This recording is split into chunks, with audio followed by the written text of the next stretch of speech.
Bienvenue dans le Club Macro. Aujourd'hui, notre invité est Christophe Tapia, associé fondateur et directeur du développement de Sony AM. Bonjour Christophe. Bonjour Laura. Bonjour, bienvenue. Bonjour, merci. Alors, on va parler d'un sujet avec vous qui peut un petit peu faire frémir certains, les obligations. Hier, il y a eu une réunion de la Fed, donc le tapering en novembre serait toujours d'actualité. La remontée des taux, c'est peut-être pas pour tout de suite, mais 2022, ça devrait arriver. Alors, bon, bien sûr, lorsque les taux remontent, c'est pas une très bonne nouvelle pour les obligations, quelle que soit leur catégorie. On va en parler ensemble. D'abord, qu'elles soient d'État ou privées, hein, c'est jamais très très bon. Qu'est-ce qu'on peut dire là tout de suite là-dessus? Alors, c'est un sujet qui est très vaste. Ouais. Obligation, hausse de taux sont deux sujets qui vont ensemble, mais c'est un sujet qui est très très large. Alors déjà, pour repositionner dans le contexte ce marché obligataire dont on parle, parce qu'il y a beaucoup d'abus de langage quand on parle d'obligation, on fait beaucoup de raccourcis de langage parce que c'est plus simple, mais au bout du compte, il faut essayer d'expliquer comment ça fonctionne. Alors déjà, le marché obligataire, c'est le plus grand marché du monde. Oui. C'est 300 000 milliards de dollars. Pour vous donner un repère, le marché des actions, c'est 90 000. Le marché du crédit, le marché de la dette, que ce soit de la dette souveraine ou de la dette privée, c'est 3 fois plus gros que le marché des actions. Donc ça, c'est le premier postulat. Ensuite, ce marché, il est coupé en deux. Ouais. On a d'un côté les dettes souveraines, aujourd'hui totalement sous administration des banques centrales, et de l'autre côté, la dette privée. Et ces deux marchés... Et même au sein de la dette privée, il y a des sous-catégories. Et après, il y a plein de sous-catégories à l'intérieur de toutes ces dettes. Dans la dette souveraine de la même manière et de la dette privée de la même manière. Mais ce qui est intéressant, c'est qu'aujourd'hui, ces deux marchés, ils fonctionnent de manière différente en termes de flux, en termes de volume, en termes d'investisseurs, en termes de rendement. Donc ces deux marchés sont totalement opposés, et donc essayer de les mettre tous ensemble pour essayer de faire une généralité, déjà on a faux, parce qu'au bout du compte, on passe à côté du sujet.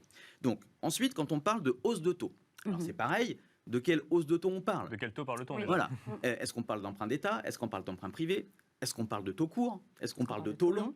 Est-ce qu'on parle d'une courbe qui va se pontifier? C'est-à-dire, est-ce que les taux longs vont monter et les taux courts vont rester bas?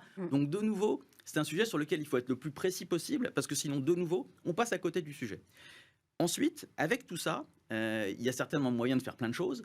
Cette matière étant tellement protéiforme, quelles que soient les conditions de marché, on peut trouver des manières de travailler pour essayer de faire gagner de l'argent aux investisseurs en fonction des choix qu'on va faire en termes de gestion sur tel type d'obligation, sur tel type de durée, et ainsi de suite. Donc, dans cet univers entre obligations et hausse de taux, oui, il y a encore un potentiel pour gagner de l'argent. Maintenant, il faut faire les bons choix et choisir ce qu'il faut. Où est le potentiel? Parce que c'est vraiment là la question. Alors, déjà, si on imagine que les taux vont monter, Ouais. voilà. Alors déjà, quand on parle de taux directeur de la Fed. Exactement. Parce On parle que- d'emprunt d'État. On parle d'emprunt d'État. Si on pense que les D'ailleurs, taux- si ça monte, les taux, là, ce sera aux États-Unis, en premier lieu.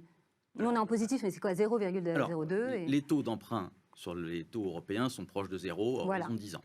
Si on parle de hausse de taux, en fait, le premier abus de langage, c'est que c'est plutôt une pontification de la courbe. Bien sûr. Pontification de la courbe, ça veut dire quoi? Ça veut dire que les taux courts vont rester bas et c'est les taux longs qui vont monter.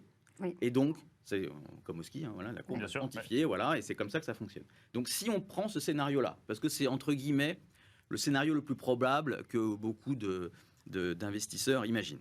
Dans ce scénario-là, comment ça fonctionne? Évidemment, si vous avez des obligations sur des durées très longues, vous êtes impacté par cette hausse de taux.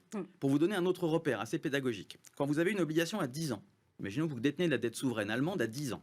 Mais là encore, il faut peut-être juste rappeler le mécanisme. On parle de taux directeur qui monte et ensuite on parle de taux de pontification de courbe des taux, de taux d'emprunt d'État et notamment d'État américain. C'est pas la même chose pour le coup. Non, c'est pas la même chose. Mais en tout cas, ce qui va nous intéresser, nous, pour que l'épargnant comprenne comment ça fonctionne, c'est qu'il faut avoir des repères chiffrés. Bien sûr. C'est intéressant d'avoir ces repères chiffrés. Donc, je vous disais tout à l'heure, si l'emprunt d'État allemand à 10 ans, vous détenez dans votre portefeuille, monte de 1%.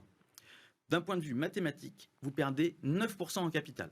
D'accord. Donc, vous avez des taux à 0 aujourd'hui, vous avez des taux qui passent à 1, donc vous avez 1% de rendement et 9% de baisse en capital.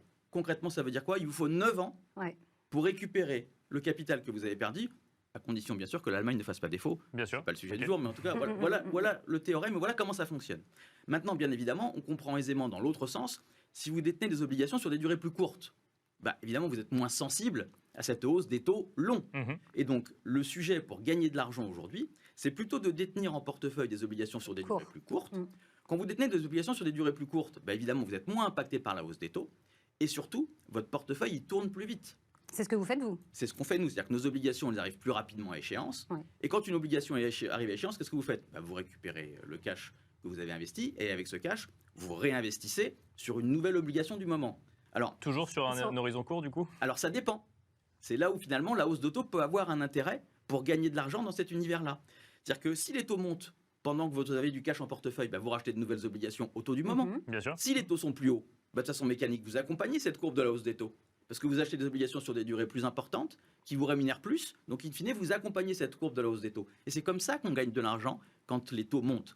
Et on gagne aussi de l'argent avec le high yield, avec le haut rendement. Alors, là, on peut gagner de l'argent avec le haut rendement, mais attention, si vous détenez des obligations haut rendement sur des durées très longues, vous avez le même phénomène. Très bien. Vous allez être très impacté si effectivement les taux montent.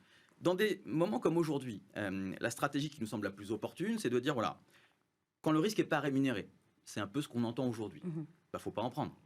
Et Bien pas sûr. prendre de risque quand vous êtes gérant obligataire, c'est assez simple. C'est ce que je vous disais tout à l'heure. Vous achetez des obligations. Le risque n'est pas rémunéré sur les obligations parce qu'on pense peut-être à tort que les obligations d'État sont justement pas risquées. Alors, pas risqué, mais pas de rémunération. Aujourd'hui, sûr, on est revenu. On va dire, avant n'était pas exactement la norme. D'accord. Là, on revient sur une norme où pas de risque, pas de rémunération. D'accord. Le détenir de l'emprunt d'État allemand à 10 ans, c'est pas tellement risqué. Je disais tout à l'heure, est-ce que la main va faire défaut? Évidemment que non. Donc le risque n'est pas là. Le point qui est important, c'est aujourd'hui, c'est quelle stratégie vous mettez en place pour accompagner cette hausse de taux futur. Et donc évidemment, ce que je disais, c'est quand le risque n'est pas rémunéré, il ne faut pas en prendre. Et pas prendre de risque pour un gérant obligataire, c'est assez simple. C'est acheter des obligations sur des durées plus courtes. Parce qu'évidemment, sur des durées plus courtes, vous prenez moins de risques sur une hausse de taux long, et vous prenez moins de risques sur la signature ou sur le défaut d'un émetteur. Parce que sur une durée plus courte, votre visibilité est quand même meilleure que sur une durée très longue. Et alors, juste avant d'aller sur le high yield, si au lieu de prendre des obligations à 5 ans, vous les prenez à 15, 20, 25 ans, là, le taux est un petit peu plus élevé, mais le risque est beaucoup plus élevé? Alors oui, parce que plus vous achetez des obligations sur une durée longue, plus la hausse des taux vous impacte. Bien sûr. Voilà, l'impact sur 10 ans est plus faible qu'un impact sur 15 ans, sur 20 ans ou sur 30 ans. Et aujourd'hui, qui peut imaginer acheter une obligation sur une durée si longue dans un univers où malgré tout on n'y voit quand même pas grand-chose, où il s'est passé beaucoup de choses? C'est un univers qui est mouvant. C'est une matière vivante ce qu'on fait. Donc aller sur des durées trop longues, honnêtement, ça n'a pas tellement de sens aujourd'hui. Qu'est-ce que vous faites justement vous? Donc vous prenez, alors donc c'est du court, c'est du high yield, c'est de la dette gouvernementale, de la dette d'État? Alors nous, ce qu'on fait, c'est du court. Aujourd'hui, d'un point de vue vraiment conjoncturel, plutôt de la dette privée, parce que la dette d'État ne rémunère pas, et de la dette privée plutôt du high yield, parce que nous, on est des vrais spécialistes de choix des entreprises. C'est ça notre métier, c'est de sélectionner des entreprises qui nous semblent être le mieux en capacité d'accompagner de la croissance, d'accompagner leur développement et surtout d'être capable de rembourser leurs dettes. D'accord. Qu'est-ce que vous prenez du double D ou définir juste rapidement ce que c'est que double high yield, B, parce que tout le monde ne connaît pas forcément, c'est un terme qui peut être un peu barbare. Mais... Le high yield, c'est le haut rendement. C'est des sociétés, alors vous savez, dans les obligations, c'est comme à l'école, il y a des notations. Donc la meilleure note, c'est le A, et la plus mauvaise note, c'est le D, mais le D, c'est défaut, donc on ne va pas en parler. Donc, on s'arrête au C. Voilà, on s'arrête au C. Voilà. Et donc au bout du compte, moins une entreprise est bien notée, entre guillemets, plus son risque est important. En revanche, ces agences de notation, cet univers a aussi beaucoup évolué. Tout est allé tellement vite depuis maintenant 24-36 mois que finalement, travailler un portefeuille uniquement avec des notations, c'est un non-sens. Nous, ce qui nous intéresse, c'est finalement les émetteurs en eux-mêmes. Parce que parfois, des entreprises plus endettées que d'autres fonctionnent mieux que d'autres parce que leur business model est plus abouti, parce que leurs cash flows sont plus importants, et ainsi de suite. Donc, nous, l'idée, c'est de dire, voilà, on achète plutôt du court sur des entreprises qu'on connaît très bien, et en se disant, si demain les taux remontent, mon papier court, il me protège malgré tout d'une hausse de taux long. Et surtout, avec ce papier qui va tourner plus vite, ces emprunts qui vont arriver plus vite à maturité, je vais pouvoir racheter des obligations, alors pas forcément les mêmes, mais sur des durées peut-être plus longues, avec plus de rémunération, et donc accompagner cette courbe de la hausse des taux. Et d'ailleurs, ce qui est intéressant, c'est que là, on parle de hausse de taux aujourd'hui, c'est un vrai thème d'actualité, mais depuis 10 ans, il y a eu plein de périodes où les taux ont déjà monté. C'est-à-dire que ce n'est pas juste une possibilité maintenant. Et on s'aperçoit que dans toutes ces périodes de hausse de taux, alors on a peut-être eu un peu de chance, mais en tout cas, l'équipe de gestion chez Sani a plutôt très bien travaillé. Dans toutes ces périodes de hausse de taux, nos clients ont gagné de l'argent. Donc c'est un peu contre-intuitif tout ça. Mais ça veut dire que les obligations, c'est un vrai métier de spécialiste. C'est-à-dire qu'un client particulier peut acheter des actions, il se débrouille tout seul, il n'y a aucun problème. Acheter une obligation, on ne peut pas le faire tout seul. C'est-à-dire que la barrière à l'entrée est très forte. Quand vous achetez une première souche obligataire, c'est un minimum de 100 000 euros. Bon, tous les particuliers ne peuvent pas acheter 100 000 euros d'une obligation. Et puis surtout, vous détenez une obligation. Évidemment. Vous n'êtes pas diversifié. Enfin voilà, il y a quand même beaucoup de choses qui font que c'est vraiment un métier de professionnel. Merci beaucoup. Christophe Tafia, je rappelle que vous êtes associé fondateur et directeur du développement chez Sani Asset Management. On se retrouve tout de suite pour le Club Action.